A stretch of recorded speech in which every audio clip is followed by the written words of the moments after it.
Kita jumpa kembali pada mata pelajaran IPA kelas 9 semester 1. Perkembangbiakan tumbuhan gimnosperme, paku, dan lumut. Pada pembelajaran online sebelumnya, kita telah belajar tentang perkembangbiakan tumbuhan angiosperme atau berbiji tertutup. Tumbuhan gimnosperme adalah tumbuhan berbiji terbuka yang memiliki ciri bijinya tidak tertutup kulit buah. Itulah yang membedakan antara gimnosperme dengan angiosperme. Tanaman atau tumbuhan gimnosperme meliputi pakis saji, pinus, melinjo, ginkgo, dan tanaman gimnosperme masih ada banyak yang lain tentunya. Dan kita akan bahas yang sering kita jumpai dalam kehidupan sehari-hari. Tumbuhan gimnosperme tidak memiliki bunga seperti halnya tumbuhan angiosperme. Karena tidak berbunga, maka gimnosperme memiliki alat perkembangbiakan generatif berupa strobilus atau runjung. Pada pakis haji dan melinjo memiliki strobilus jantan dan strobilus betina. Nah, ini dia gambar dari strobilus betina pada pinus, dan ini adalah gambar dari strobilus jantan juga pada pohon pinus. Sangat beda, bukan? Nah, sekarang kita bahas siklus hidup pinus. Kita mulai dari pohon pinus atau disebut sebagai sporofit dewasa. Pada pohon pinus menghasilkan runjung atau strobilus, baik runjung jantan maupun runjung betina. Nah, di dalam runjung jantan atau runjung betina terjadi pembelahan sel meiosis, yaitu pembelahan yang terjadi pada sel-sel untuk perkembangbiakan. Kita ingat bahwa pembelahan meiosis akan menghasilkan sel-sel yang bersifat haploid. Nah, ini runjung jantan dan runjung betina yang mana sudah memiliki sel-sel hasil pembelahan meiosis, yaitu berupa sel jantan dan sel betina. Nah, tiap sisik runjung jantan menghasilkan 2 mikrosporangium. Demikian juga pada sisik runjung betina juga menghasilkan 2 ovum atau disebut megasporangium. Nah, mikrosporangium apabila pecah, dia akan menghasilkan mikrospora. Mikrospora ini adalah sel sperma atau sel kelamin jantan, sedangkan megasporangium akan menghasilkan megaspora di dalam sisik runjung betina. Nah, kemudian terjadilah pertemuan antara serbuk sari atau mikrospora dengan megaspora di dalam sisik. Yang disebut peristiwa ini adalah fertilisasi. Nah, pertemuan antara megaspora dengan mikrospora akan menghasilkan zigot. Zigot ini akan berkembang menjadi biji yang ada di dalam runjung betina atau runjung betina yang dewasa, yang bentuknya sudah setiap sisiknya makin berjarak.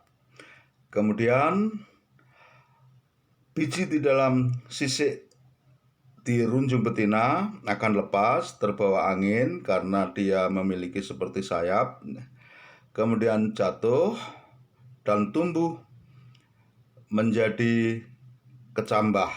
Nah, kecambah ini melalui proses pertumbuhan selanjutnya akan menjadi pohon pinus dewasa. Demikian tentang siklus hidup pinus yang mana pembelahan meiosis dimulai di runjung jantan maupun runjung betina yang masih ada di pohon pinus. Selanjutnya perkembangbiakan tumbuhan paku. Kita mulai dari tumbuhan paku atau sporofit, yang mana pada daun paku bagian bawah terdapat sporangia di dalam sorus. Jadi ada bintik-bintik hitam di bagian daun paku yang menghadap ke bawah. Nah, kemudian sporangia ini akan menghasilkan spora. Spora yang keluar pecah akan tumbuh menjadi rizoid atau disebut spora germinatif dan tumbuh menjadi protalium muda yang sudah mengalami pembelahan meiosis yang bersifat N, haploid.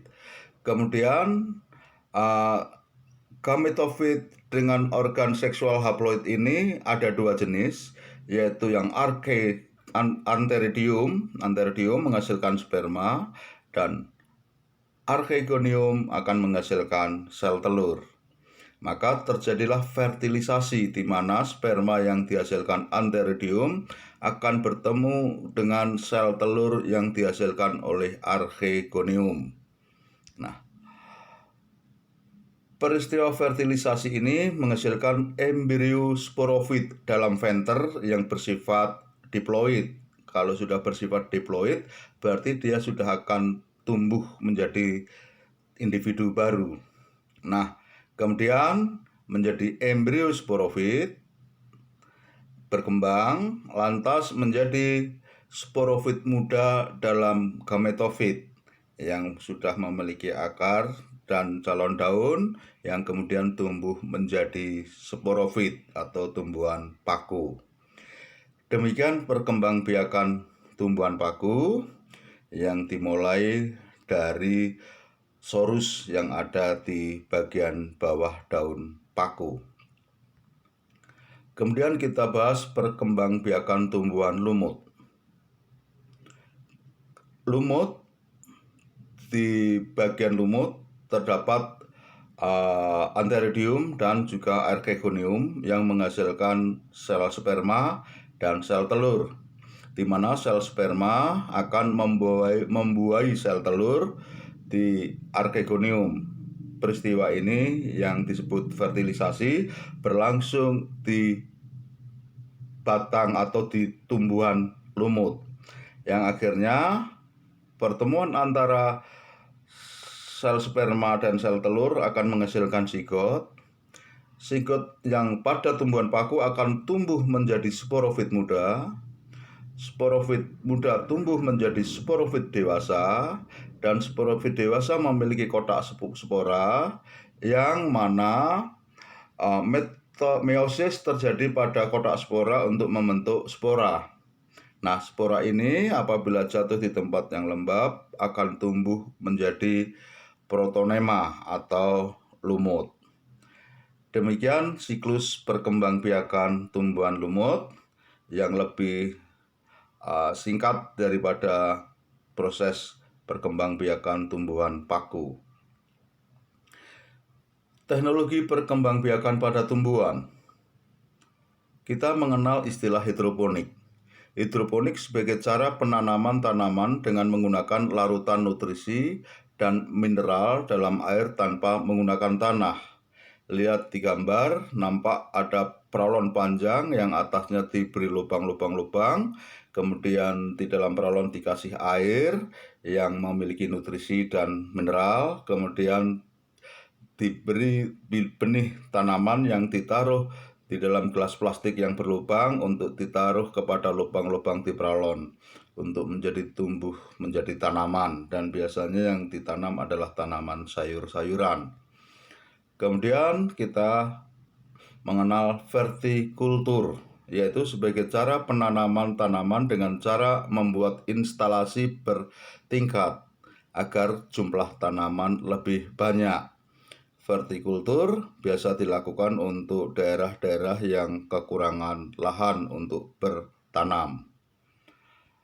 Selanjutnya, kultur jaringan. Lihat pada gambar ada wortel dipotong menjadi kecil-kecil, kemudian diambil sel-sel pada buah wortelnya, kemudian dimasukkan ke cawan petri, tumbuh menjadi kalus, kemudian dipindahkan ke medium pertumbuhan, tumbuh akar, daun, dan kemudian dipindah ke tanah. Nah, kultur jaringan merupakan metode perbanyakan tumbuhan dengan cara mengambil suatu bagian dari tanaman seperti sel, jaringan, atau organ tanaman. Bagian yang telah diambil selanjutnya ditumbuhkan dalam kondisi yang steril pada medium yang mengandung nutrisi dan zat pengatur tumbuh atau hormon. Setelah menjadi individu kecil, baru dipindahkan ke media tanah. Bisa kita bayangkan, satu wortel tentunya bisa menjadi banyak sekali tumbuhan-tumbuhan baru wortel juga dalam menggunakan teknik kultur jaringan. Tugas kalian adalah mengerjakan soal dari materi di atas yang dikirim di Google Classroom Apple IPA. Tetap semangat dalam belajar. Terima kasih atas perhatiannya.